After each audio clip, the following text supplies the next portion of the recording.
السلام علیکم ګرانو دوستانو. نن غواړم د تاسو سره د یو ډیر خطرناک او طبیعي آفت په اړه معلومات شریک کړم چې هغه د ټورنیډو څخه دی. ټورنیډو یو ډیر چټک تاودیدونکی باد دی چې له طوفاني وریځو څخه جوړیږي او کله کله د ځمکې سطحې ته رسي. دا بادونه کولی شي کورونه ویجاړ کړي، موټرونه واړوي او خلکو ته جدي زیان ورسوي.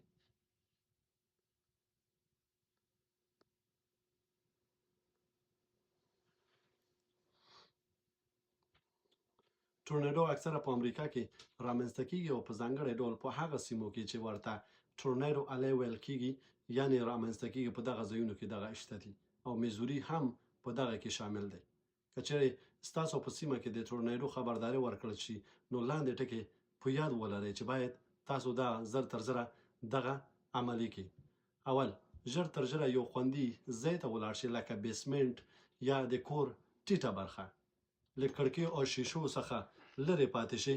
که بهر یاست هڅه وکړئ چې یو ټیټ ځای پیدا کړئ او ځان خوندي کړئ. د هوا د حالت خبرتیا تعقیب کړئ، یعنې خبرونه وګورئ چې هوا حالت څه رقم دی. آیا ټورنیډو کوم الارم خو نه دی راکېدلی؟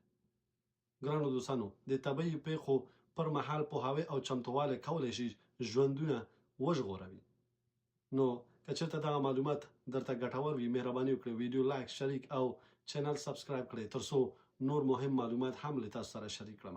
دوستانو، ټورنیډو داسې یو آفت دی چې په همیشه وخت اوړي موسم کې دغسې حالاتو کې مارچ میاشت کې همدغه دې نه وروسته شروع کیږي چې دغسې حالاتو باندې شروع کیږي چې میزوري هم د هغې ایالاتو څخه دی. نو کوشش وکړئ که چېرته تاسو د ټورنیډو الارم اورئ، که چېرته د ټورنیډو کوم غږ اورئ، ځکه اکثرا چې مثال دلته ټندر سټورم یا ټورنیډو دلته راځي، اکثرا که چېرته واقع کیږي په هماغه شاوخوا سیمه کې، نو دوی یو الارم غږوي. یو لاسپیکر په هره کاونټي کې شته دی، هره برخه کې شته دی. حتما تاسو یو چونګاری به اورئ. زه به درته هغه اواز د ټورنیډو هم درته وکړم چې دغسې اواز که چېرته تا واورېده نو کوشش وکړه داسې یو ځای ته ځان ورسوئ چې هغه د کوټې لاندنۍ برخه وي، یعنې مثال بیسمنټ که چېرته کور دې ولري خو ښه تر ښه دی، او که چېرته بیسمنټ نه وي نو داسې ټیټه برخه کوم د کور دی کوم هلته وي هغه هم تاسو کولی شئ چې وګورئ. همداسې ستاسو شاوخوا کې د ټورنیډو شلټرې دي، یعنې د ټورنیډو د خطر هغې جوړ کړي دي چې که چېرته دغسې حالات راځي تاسو کولی شئ چې هلته پناه ویسئ. نو کولی شئ چې خپل د کاونټي یا د ښارونو کوم ښار کې چې ته اوسیږئ نو هغې ځای کې تاسو کولی شئ چې پوښتنه وکړئ چې د ټورنیډو شلټرې کومه دي. دا معلومات باید تاسو وخت تر وخته ولرئ. که چېرته دغسې حالات پیښیږي بیا تاسو نشئ کولی چې تر څو تاسو معلومات پیدا کوئ او هغې نه وروسته بیا دغسې حالات پیښیږي نو چې بیا نشئ کولی چې هغه ځای ته ولاړ. دا سکنډ کې واقع کیږي.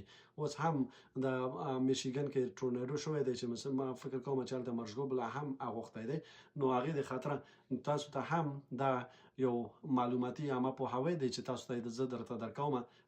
دا مې د همدې د خاطره چې دغه اوس 1 بجې شپه ده، د همدغه د خاطره مې جوړ کړ چې تر څو تاسو دغې باندې خبر شئ چې ټورنیډو که چېرته راځي نو تاسو باید څه وکړئ. تاسو حداقل هغه آمادګیانې باید ولرئ. تاسو باید کوم کارونه وکړئ، کوم دغه وکړئ، کوم عملیه باید ترسره کړئ او الارم ته باید غوږ ونیسئ او خبرونه باید تعقیب کړئ چې مثال که چېرته تاسو ګورئ نو خبرونه باید تعقیب کړئ. فاکس نیوز څخه هم تاسو کولی شئ چې دا واورئ او همداسې نور دغه نیوزونه دي، خبري ورځپاڼې دي چې هغې له خوا نه دا رسمي نشریږي چې په کوم حالت کې دی، په کوم ښارونو کې دی، په کوم ځای کې نشته دی. نو دغه تاسو تعقیب کړئ نو دا به تاسو ته دپاره ښي او دا ښه هم تمامېدی شي چې مخکې نه یو آګاهي ولرئ، کولی شئ چې یو محفوظ ځای ته ځان ورسوئ. نو دا ډېر یو قوي باد دی او اکثرا زه به دا تصویرونه هم دلته نشر کړم چې په دغسې حالاتو کې دا راځي او خدای دې وکړي چې موږ او تاسو محفوظ پاتې شو او دا په خیر سره تیر شي. بیا هم مننه، ژوندي اوسئ، سلامت اوسئ. السلام علیکم ورحمت الله وبرکاتو.